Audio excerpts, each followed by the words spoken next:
So, this month is Breast Cancer Awareness Month, and you are a survivor. Can you kind of talk about the very beginning of your journey and kind of what first alerted you that something was wrong and kind of where you were in your life and what you were doing? So, I was living up in Pennsylvania, and I moved back down to Texas to help take care of my mom, who ultimately passed away from cancer. Came to work at UT Athens Hospital, and it was kind of during the COVID pandemic when it happened. I felt a lump, and in my heart I knew what it was. And we were up on the floor one day, and my PCP happened to be up there, Dr. Swartwood, and some of the nurses kind of let the cat out of the bag. So he made me come see him that day at 2 o'clock. And sure enough, he sent me over to the breast center, and I had multiple masses in my left breast. And that was probably the hardest day to go through, and it took a long time for it, I guess, to sink in what was going on. And then I got in to see Dr. Ty, the oncologist, and started, found out I had I was HER2 positive for breast cancer, and it's one of the most aggressive, and started treatments immediately.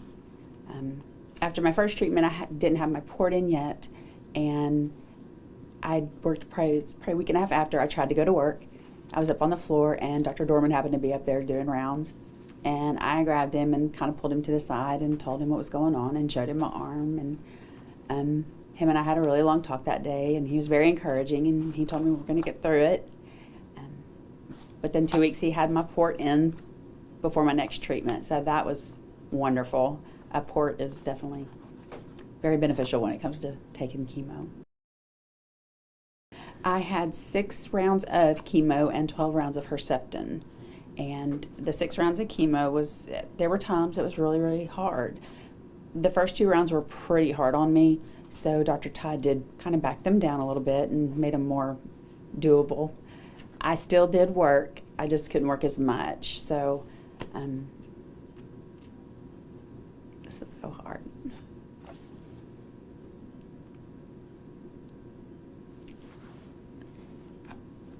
In May, I had a bilateral mastectomy with reconstruction here in Athens. With Dr. Dorman was my surgeon, and then Dr. Paul Critelli was the reconstruction plastic surgeon.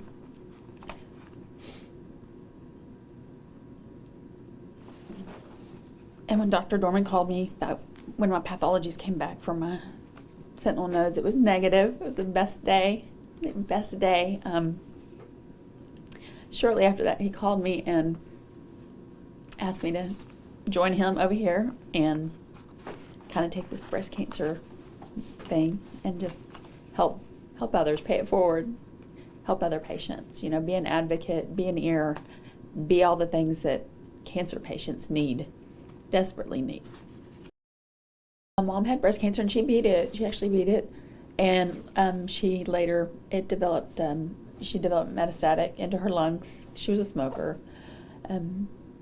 She got through it the first time, but the second time she didn't do so well. So, and then my aunt on my dad's sister, she was diagnosed with breast cancer, and 4 months later died. You felt that lump and you knew what it was. You didn't want to face it because of everything that you had seen.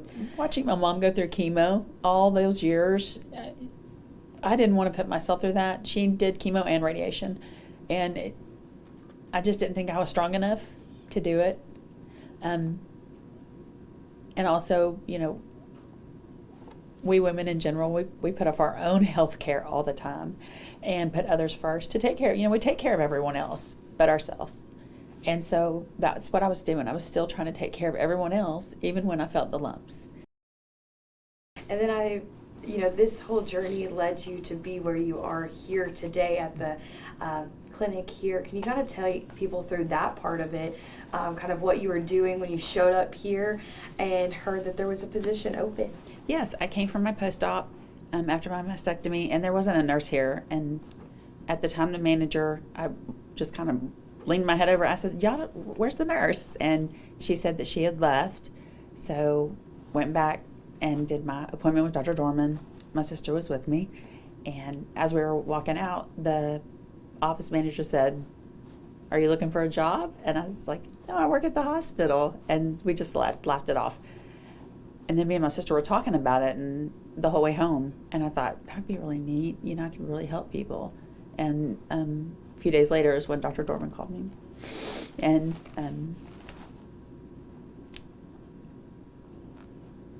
I think that all that led me to where I needed to be. When patients come in and are diagnosed, sometimes they're scared. You know, there are some patients that they accept it, but they always have questions. And as a nurse for a long time, I took care of a lot of cancer patients. And when I went through my treatments, I learned it really opened my eyes to what these patients are going through.